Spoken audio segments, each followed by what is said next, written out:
Oh, it's so good to be back in this room making videos here again. I'm so tired of making them in the basement.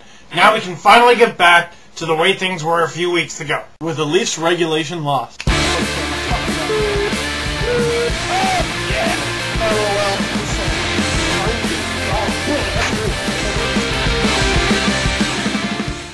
Guys, we're going to do something a little different today. Yes, there is a hockey game to talk about, but today is November 11th, 2009. We call this day Remembrance Day, and that's why we wear this poppy. Lest we forget the brave men and women that put themselves in the line of fire and sacrificed their lives so that we can all live freely. And with that, I'm going to tell you a story that my grandpa likes to tell every now and then. He likes to go on trips, and part of going on trips is going through the airport. What do you got to do at the airport? You got to go through those metal detectors. Starts to walk through, beep, beep, beep, the alarm goes off. Oh, Mr. Glynn, could you step back through and empty your coat pockets? Yes, certainly. Shh, shh. Okay, there you go. Beep, beep, beep. Alarm goes off again. The security guard looks at him with a puzzled look as to why the metal detector could still be going off. And then it occurs to my grandfather, oh, shrapnel. My grandfather was in the British Navy when a depth charge hit his boat, and he had to swim over 100 yards to shore with the shrapnel in his back, hoping that nobody shot at him. Luckily for him, there was an American medic on shore that helped him out. He enlisted himself at 17 years old.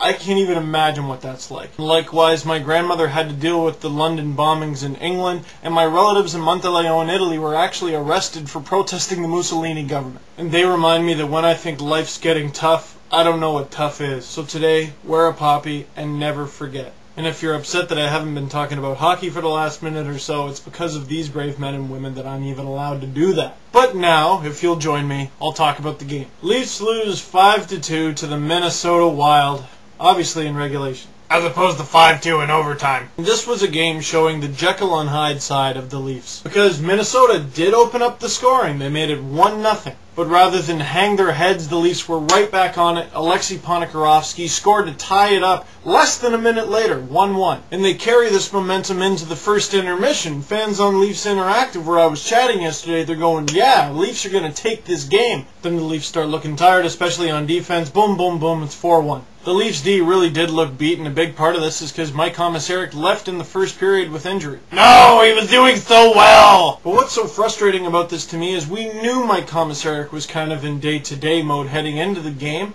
Why was he allowed to play? I don't know if he was told to, or he thought he'd be fine, or he just told people to leave him alone because he's tough like that. But it ended up costing the Leafs. Say what you want about Garnet Exelby, but I'd rather have him on the ice for a regular shift than Mike Komisarek for 2 minutes. And with 2 minutes to go, just as the boo birds started to rain down, Phil Kessel comes in on Nick Backstrom and scores a goal scorer's goal. Of course, now it's 4-2 with about 2 minutes left in the game. And despite having a 6-on-5, which turned to a 6-on-4, which turned to a 6-on-3, the Leafs were not able to put one past Backstrom. Minnesota gave him that contract for a reason. If you want to know where the Wild things are, last night they were in the ACC. Though the Wild haven't been a very strong team this season, if you give them a 5-on-3 in the second period, they're going to capitalize. A bit of a suspect call for delay of game. The reason I say suspect is because they didn't seem to know who shot the puck, and they have no idea where the puck went. Their general assessment was here somewhere. But in the end, the Leafs lose the game 5-2. Minnesota's fifth goal coming empty net from Owen Nolan. Why you gotta play me like that, Owen? And while I was kind of bummed that the Leafs lost, I was really excited for what we did after the game. You guys are always asking me to do live shows, and I finally did one live after the game on LeafSpace.com.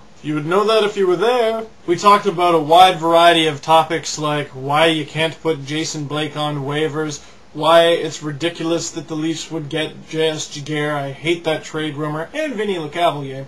But I gave my own little theory as to maybe something the Leafs could do to spark their offense. You know who should be a call-up from the Marlies? Well, Stolberg, yes, I think he'd be a very good line mate for Phil Kessel. He could get his big body in front of the net, bang away some garbage goals like he did in the preseason. That would be nice. But if your plan is to let him light it up in the AHL, I think I know who you can call up. Mike Zigomanis. Now, he's played for several NHL teams in recent years, most recently the Pittsburgh Penguins. But here's how Mike Zigomanis' season is going. Since signing a deal a couple weeks ago to join the Toronto Marlies, Mike Zigomanis has played 7 games and has potted 13 points. That's 13 all assists. And he's a +5 on a team that struggling a little bit. Let me know what you guys think of that, and let me know what you think of the Giguère rumors. Hopefully we can do another live show like that again. They got back-to-back games coming up. On Friday, they're playing Chicago in Chicago, and then they come back home on Saturday to play Calgary. My question to you is, do you start Toskala in one or both of those games? Tosca who? I already know how you guys feel about Toskala, so I'm interested to see your answer. Peace, guys. Don't forget to buy and wear a poppy today and give thanks to those that have given us so much.